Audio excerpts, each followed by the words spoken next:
ছেলে মানুষ কাকে বলে জানেন?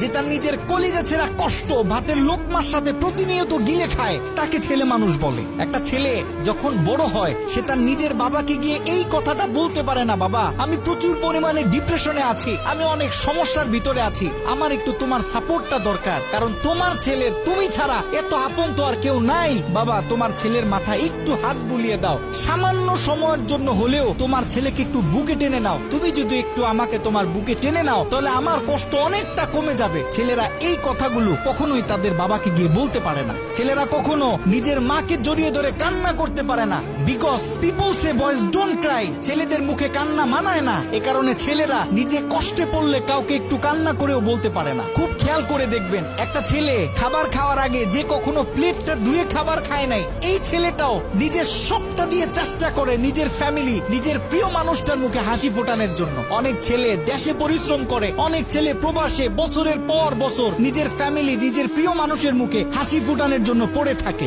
দিন শেষে ছেলেদের মুখে হাসি ফোটানোর মতো কাউকে পাওয়া যায় না। আমি মনে করি boys are the best actor in the world. এই পৃথিবীতে ছেলেরা হচ্ছে সব থেকে বড় অভিনেতা, কারণ ছেলেরা নিজেদের বুকে হাজারো লক্ষ কষ্ট পুঁতে রেখেও মুখে হাসি নিয়ে চলে, কারণ সে জানে আজকে আমি যদি ভেঙে পড়ি তাহলে আমার পুরো ফ্যামিলিটা অস্তিত্বহীন হয়ে যাবে।